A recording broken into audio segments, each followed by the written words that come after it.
Sharada Sullivan, finally, after asking for like the last couple of months, you were able to take some time to join. Welcome. Thanks, Benny. Happy to be here. Um, First of all, if you can just give a brief intro on you. Absolutely. So again, Sharada Sullivan. I am Senior Director of Finance for our Global Workplace Division at CBRE, and also met Benny through Finance Executives International, where I sit on the board and lead our diversity and inclusion efforts. Awesome. So before we get into the thing, tell me a little bit about why you decided to take on the role for FEI in Chicago as the one leading the diversity and inclusion efforts. Sure. So I had been part of the Finance Executives International group for a couple of years, and I'd had a good experience, but in attending those events, the group that I was meeting at those events was generally older white males. And I know a lot of people in my network in finance who were not showing up at those events or really considering FEI to be an organization that fit them. And so saw an opportunity in leading the D&I efforts to maybe start to influence who engages with FEI and how we engage membership in the finance community. Great. And that's one of the main reasons why I joined the board, because of you and because of the relationship that we have. So Sharada, with everything that's going on right now, with the George Floyd murder and the aftermath, what are you feeling right now? That is a heavy question, Benny. I am feeling sad.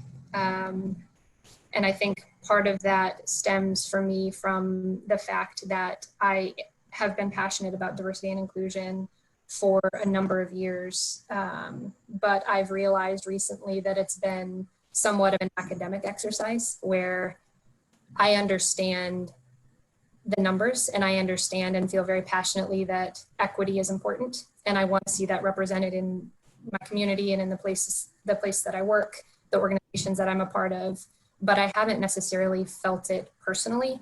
And it's impossible to watch the protests, to watch the videos, and to read about what has happened to George Floyd, Breonna Taylor, Ahmaud Arbery, among others, and not personally feel the impact of this. And so I'm sad that it's taken me this long to personally feel the impact of racial injustice and racial inequity. And I also feel embarrassed and guilty that it's taken me this long to really show up in a way where I'm going to take some ownership and take some responsibility for it. And then I would say maybe the last thing that I'm feeling is a sense of urgency to try to help fix some of it and figure out what action I can take to be a better advocate and be a better activist around this. Okay. Just so more than anything else, one of the things that I like to think you and I are good friends, right? But then one of the things I absolutely love about you is your passion for diversity. So I think you've been talking about this for a while now. Granted, what's happened has definitely escalated everyone's feelings. So how are you personally responding to the national conversation on race right now? Yeah, and I think you're right, Benny. I have been talking about it for a long time. I think maybe what's different for me right now is I am feeling it differently. It's sitting with me differently. And that is something that I am trying to translate into more action versus talk.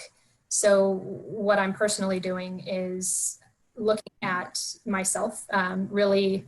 It starts with me and really taking ownership of what I know or what I understand and making sure I'm educated. So I'm listening a lot. I'm listening to podcasts. I'm reading a lot of books, reading a lot of articles, and trying to make sure I'm as educated as I can be about different topics that impact racial equity. But then I'm also looking at the places in my work, in the organizations I'm a part of, and in my community where I have some level of influence and power, and trying to figure out what I can do to elevate this conversation in those forums as well. And that could be elevating it in a way that we're creating forums for education or listening or conversation, or it could be elevating in a way that mobilizes action, if that's the appropriate response. Okay. what what advice would you give to other people in finance, where I feel like diversity is not fully there, especially from what I've seen in in Chicago finance, right? Like you said, most of when you think about like that CFO level, most of the people are older white males. But then there's also a lot of other people that are, there's a lot of females in finance, there's a lot of minorities in finance, just people of color, and even like a younger demographic in Chicago that are at that finance leadership space. But um, what advice would you give to those finance leaders on how to respond to this at their companies or at the organizations that they're a part of? I think it's the same advice I would give to anyone, and it's the same advice I'm giving to myself, is to start with yourself and to really own the work and to make sure you understand how you're showing up every day and what the potential pitfalls are, how you might be perpetuating racism in ways that you're not aware of until you educate yourself and can catch yourself doing those things.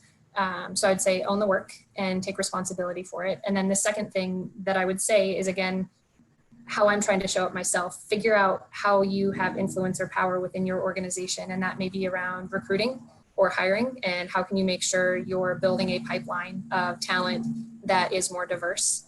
And there's a number of different ways to go about doing that. It could be that you belong to groups within your organization that have a voice or have some way to mobilize people or bring people together. It could be that you have influence in your company's policy or in your company's practices or processes, and you could take a hard look at those policies, processes, and practices and figure out if there is unintentional racism or unintentional ways that those policies and practices are perpetuating inequity in your organization. So those are just some ideas that I would recommend.